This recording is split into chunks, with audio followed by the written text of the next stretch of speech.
I'm excited to be able to welcome on one of the most underrated guys in class of 2022, Donovan Atwell. What's going on today, bro? Not much. Chilling. For sure, man. Well, I mean, we know what happened this week. 2022 guys. Now can have coaches call you guys. I know you've been busy. Just take us through what the last few days have been like. It's been calls, different texts from different colleges that I've been fortunate to get different information from. Been colleges like Western Carolina, Gardner Webb, Air Force, UNCG, Furman, colleges like that. And you're a guy that's still under the radar. I mean, a lot of guys saw your stats from your sophomore season. I think that's why a lot of interest is there. But I know there was one big thing you wanted this summer is to be able to play AU. I can imagine you're going to play with Team CP3. What were you kind of wanting to get through? What did you really want to prove this past summer? I wanted to prove more like I'm more than just a shooter. I can create my own shot more than just a spot up shooter. I wanted to become more of a combo guard, so play more like a 1, 2, and 3, so I can do more than just spot up in the corner and shoot. And you're a guy that obviously we talked about. I mean, your numbers are there. What do you think it's going to take for you to be able to get your name higher up in the rankings and also start pulling a lot more offers? Definitely being able to do more than just shoot. So I would say getting my handle more tighter, defense, so things like that. Becoming more of a combo guard, and yeah, just all around making my game better and getting more exposure that way. And you look at the offers and interest you have right now. I mean, what's some of the schools that's reaching out to you that might have interest in you? App State, Western Carolina, Elon, Winthrop, Gardner Webb, UNCC, Wake Forest, Yale, schools like that. No doubt. And I mean, as you still got a few more years, obviously, to make your commitment, to go down that process. But we know once the stuff starts opening up, coronavirus starts going away, you guys can start doing visits again. Is that something you're going to look to do once it starts opening up again? For sure. Are there any schools in particular that kind of talk to them might want to set one up once it does open up? One that's been wanting to do that is Furman. That's a big one that's been wanting to do something like that. Furman, Elon, actually, so schools like that have been wanting to do that. So I'm looking forward to doing that with them. And you spent your first 2 years, obviously at Lake Norman. You had a pretty solid year, especially last season. What would you take away from your experience at that school? Um, our first couple years, our first when I was a freshman, we didn't have the best season. We had a couple guards that were seniors and they were okay, but like we didn't gel. I wouldn't say we didn't gel as well as the team that year. But my sophomore year, we definitely did a lot better. Um, we won conference and we lost by one in the conference championship to East Lincoln. So we had a really good season that year. So yeah. When you make the decision to make a big move now, obviously going to Davidson Day, the team only lost one game all of last season. What do you want to prove by going there? I want to prove that we can do it again. We lost a lot of seniors this year at Days and Day, like Jackson Threadgill, CJ Huntley. So I just want to prove that we're still a top team in NC and in the country. So I just want to prove that we can do it again. And obviously, I mean, it probably take a little bit of time to talk it over, decision with your family and yourself about making the move. When did you know is the right time, and when did you kind of know you want to make the move?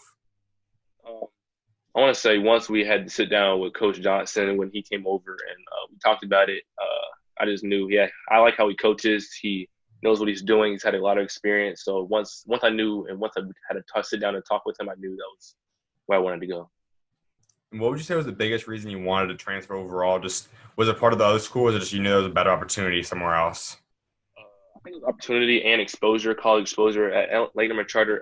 There wasn't a lot of college exposure from our like our schedule of playing teams. They weren't big teams, so we didn't get a lot of exposure that way. So that was a big one. Is definitely exposure, college exposure.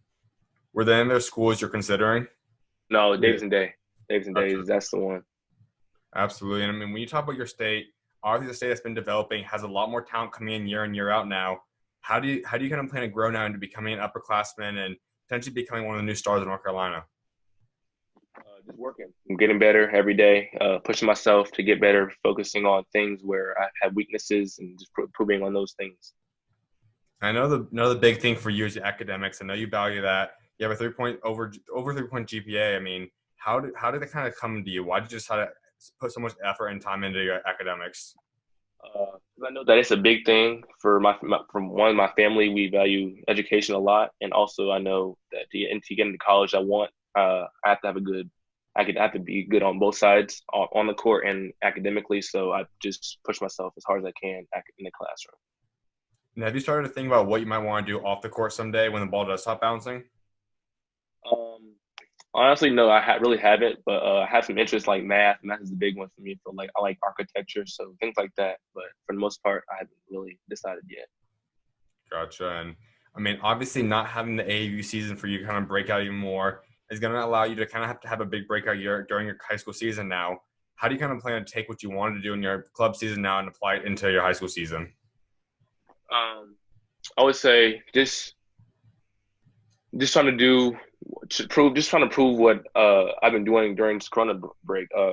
Proving like all the work I've been putting in, the training, just all the things I wanted to do during Corona. I want to do it during the season. So I just want to put that into force.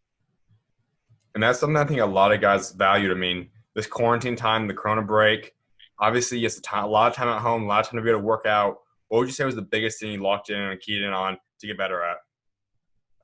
I think putting on weight. I think getting more muscle. Over this break, I've gained around 11 pounds in muscle. So that's been a big thing to kind of get bigger, so I can be put more contact on in the court, things like that. And for you, you look at some guys, I'm sure there's some guys that kind of model your game after. Who are some of the guys that like taking pieces from to put into your game? I definitely say around KD and Brandon Ingram. They're both really wiry, lengthy guards that can create their own shot whenever they want. So definitely say those two. So when you look at the next 2 seasons you have left of high school basketball, what's some of the awards and achievements you want to achieve before you graduate? Definitely want to get a state championship. I think that's the main goal for any high school player to win the state championship. Also, I do want to get my hit my career, my 1,000 career ball. So I want to get that. But mainly the main one is definitely the state championship. How far off are you from the 1,000?